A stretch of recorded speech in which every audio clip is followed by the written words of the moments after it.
AFR Talk. You're listening to Focal Point with Brian Fisher. Video segments of today's program will be posted at afr.net and on the Focal Point Facebook page. You'll also find the best collection of Brian's resources on our Facebook page. If you're on Twitter, you can be among the first every morning to find out what today's show will be about. Just follow Brian at Brian J. Fisher.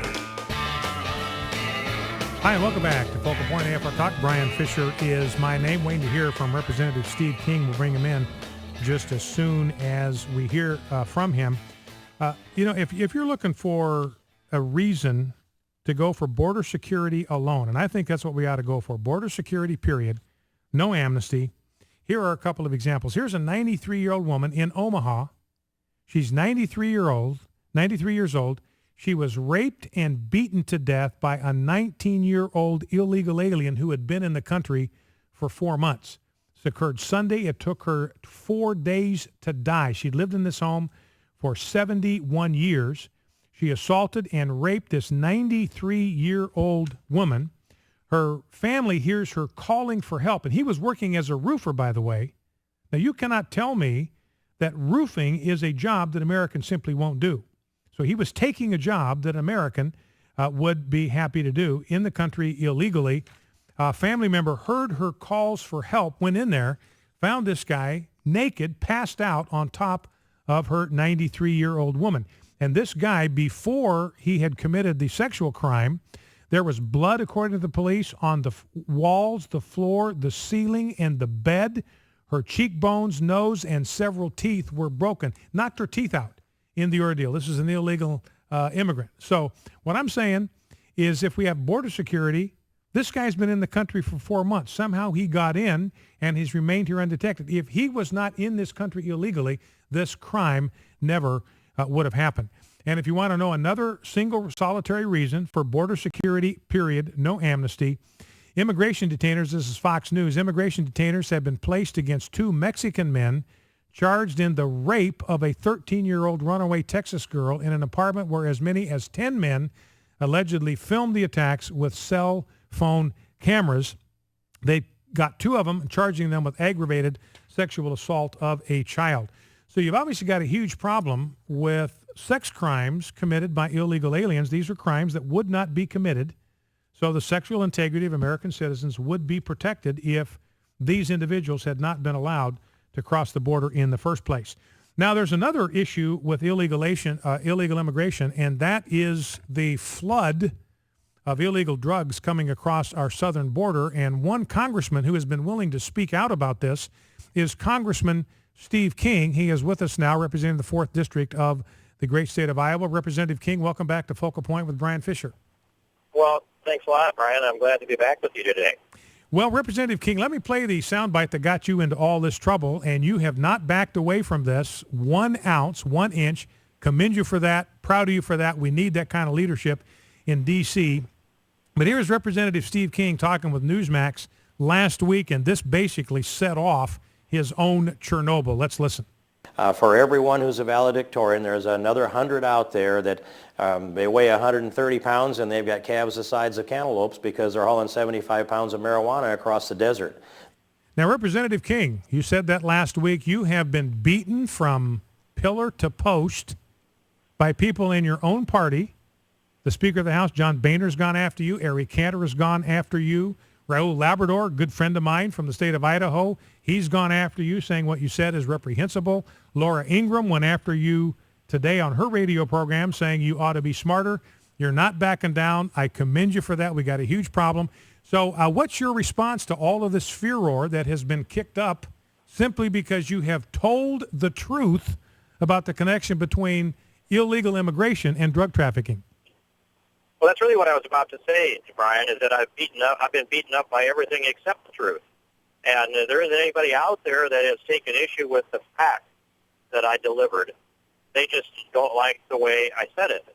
And so if they would go back and check through the record and go after over the last 10 years, they could find multiple times that I have made this point a different way. And, you know, these people that are offended because I offended drug smugglers, they missed the point all the other times.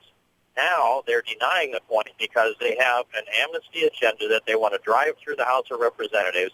And the facts of what I've said gets in the way of their amnesty agenda, and so they're trying to marginalize me rather than deal with the facts that are at hand. That's, a culture and a civilization that would do that at the highest levels of Congress will eventually,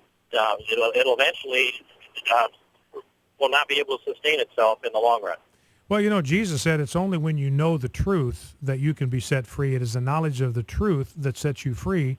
And that's what you've done here, it seems to me, Representative King, is you have done an objective analysis. You've gotten the facts. You've actually been on the border yourself. And I just wonder how many of your critics have ever been on the border and have experienced what you've experienced, because your assessment of this is really coming from the people that are boots on the ground on the border and from what you have seen with your own eyes. Well, it is. I've done multiple trips down to the southern border. I've sat on the border at night in the dark with no night vision, and sometimes you can't always trust your eyes in pitch black, but you can trust your ears. And I see shadows. At least I think I see shadows. I hear the same muffler coming back about every hour and a half. Other vehicles coming in through the mesquite. People getting out, closing the doors. You can hear them put their packs on the ground. You can hear them lift their packs back up again, and they come back and cross a few scraggly barbed wires to get into the United States, and they march across the desert. This goes on every night, and we have seen an increase in the recruitment of kids to smuggle drugs into the United States. I believe it's an AP story that goes back to, it identifies kids as young as 11 to 18. Those numbers, those arrested in Mexico for smuggling drugs, and this would be, some of them are destined for the United States. In that age group, over the last year, over 800. In the United States, those teenagers interdicted for smuggling drugs has increased by 10 times from 2008 until 2011. We have a big problem here because we don't punish kids, I'll say underage minors, the same way we do people that are of age. And so the drug cartels are recruiting them and it's now more high-value drugs than marijuana, but methamphetamines, cocaine, heroin, and some of their derivatives attached to their body, sometimes younger girls walking across the desert, trying to get through the border security. This is a tragedy that's taking place, and it seems as though that the people that are determining the schedule in the House of Representatives want to put their head in the sand on this, because the reality of it it forces them to be confronted by it, and they just want to push their DREAM Act agenda. Now, I'm looking at a piece here from CNN from 2010 featuring an interview with Governor Jan Brewer, and she would be somebody that knows what's going on the southern border, very concerned about as the governor of that state. And here's a direct quote from her. "The simple truth is that the majority of human smuggling in our state is under the direction of the drug cartels, which are by definition smuggling drugs. It is common knowledge that Mexican drug cartels have merged human smuggling with drug trafficking." And it seems to me, Representative King, another part of this that people are not paying sufficient attention to is there's a real human cost involved here with this drug trafficking that's not being checked at the border. People are dying as a result. They are dying by the hundreds going across the desert. And what does our government do? Well, we put up water tanks and signs and language as diverse as Chinese to make sure that they can find that, and then they can call for help. Well, that's a humanitarian thing, and in the end, a good thing. But it tells you how porous and open our border is if our federal government will lock American citizens out of national park areas. And I'm talking about 40% of the huge area of Oregon Pipe Cactus National Park, or national. It's actually technically a national monument, but it is a national park, right on the border with Mexico. 40% of that they won't even let a member of Congress go into, that being me, because it's too dangerous, because the drug cartels control that area. Now, I've gone to Ramadi and gone shopping. I've walked around in Fallujah. So if I can't walk around an Oregon Pipe Cactus National Monument, that ought to tell you who's in control there. I'm looking at what Speaker Boehner said about you, and I want to give you a minute or two to just give your final comments here. You know what John Boehner said, there's no place in this debate for hateful or ignorant comments. So he's accusing you of being a hater.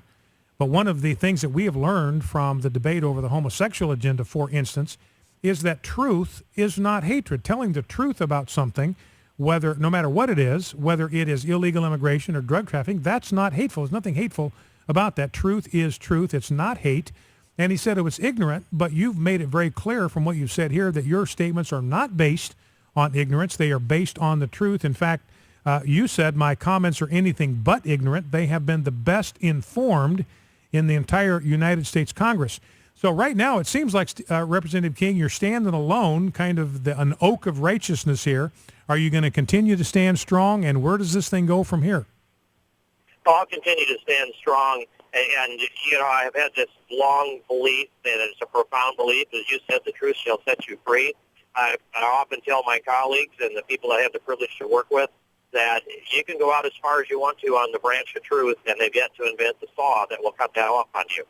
And so that's where I stand. And if they can go back and show me that let's say the concept that I have said is wrong, then I'd reassess that. And that's the only way that an apology comes. I'm surely not going to apologize for telling the American people the truth. And this is, the American people should be very concerned about a politically correct police force in the United States Congress that would decide, Democrats and Republicans, there's certain things you can say and certain things you can't say, and we'll decide after the fact which they are. I could give you another example of the PC reaction, and it's on the topic you mentioned earlier. I was in a debate some years ago over the same-sex marriage argument, and one of the people stepped up to the microphone at open mic question time, and he said, why can't you just get with Holland a progressive nation? Why can't you just embrace the policies that they have there?